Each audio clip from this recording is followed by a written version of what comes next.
Bonjour à tous, aujourd'hui je vais vous parler de deux types d'arnaques au stationnement et de l'astuce qu'ont trouvé certains pour en éviter une. Mais tout d'abord, vous postez énormément de commentaires et je vous en remercie. La contrepartie, c'est que je ne peux plus les valider manuellement. J'ai donc mis des filtres en place, mais en ce moment, il y a pas mal de messages d'escrocs et certains arrivent à passer entre les mailles du filet.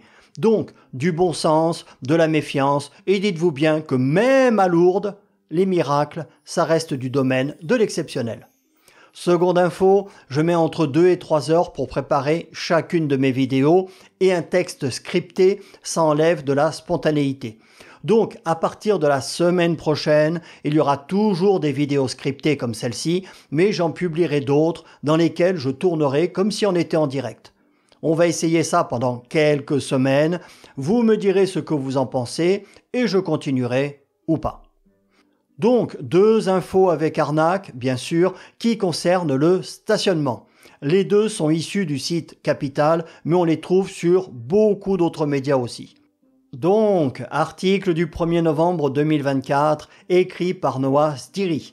En payant son parking, elle découvre qu'elle a souscrit à une assurance. Ça commence bien.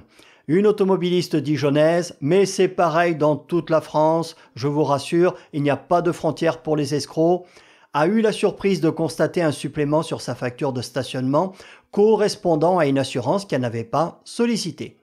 Page 2, on nous explique qu'en réglant son stationnement avec son smartphone, vive la technologie, en plus des 2,20 € correspondant au stationnement, elle a vu qu'elle s'était fait facturer 22 centimes de plus, donc 10% pour une assurance auprès de la société Schub, spécialiste de l'assurance pour particuliers et professionnels, ou plutôt de l'arnaque. N'ayons pas peur des mots.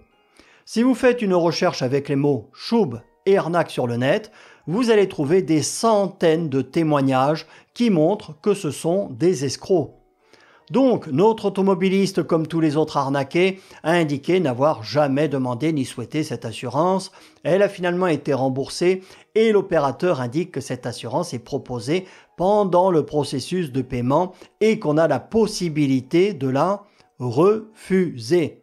Alors premièrement, monsieur l'escroc, tu n'as pas à proposer par défaut. Si l'automobiliste veut souscrire, ça doit être lui qui coche une case et non pas la décocher s'il n'en veut pas.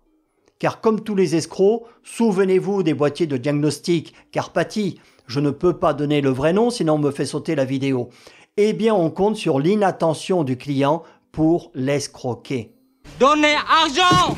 Et dans un grand parking où tu dois avoir 10, 20 000 voitures ou plus qui stationnent chaque jour, ça fait une belle rente de plusieurs dizaines, voire centaines de milliers d'euros à la fin de chaque mois. Et c'est tout bénéfice, puisque comme les clients ne sont pas au courant qu'ils ont souscrit une assurance, ils ne l'utiliseront jamais. Donnez argent!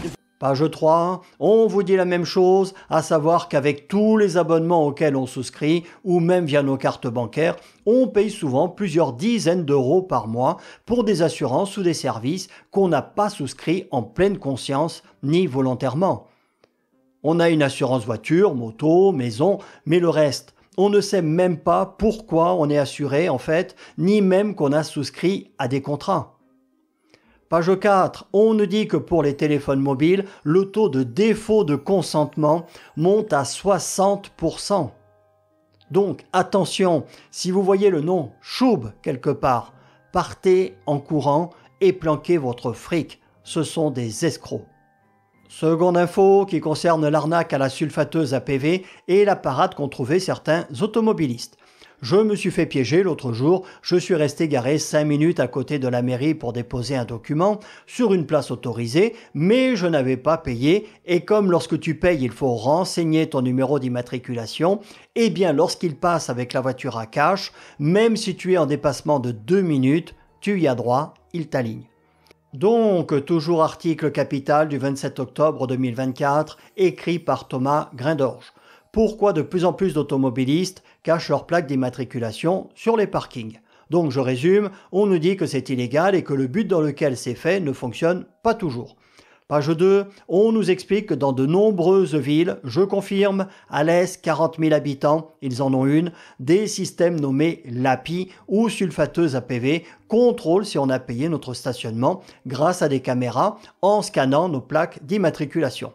Donc, pour éviter de se faire verbaliser, certains automobilistes cachent au moins partiellement leurs plaques avec un chiffon ou autre chose lorsqu'ils sont garés, bien sûr. Et ce qui est intéressant, page 4, c'est que ceux qui conduisent ces voitures, les fameuses sulfateuses APV, n'ont pas le droit d'en descendre.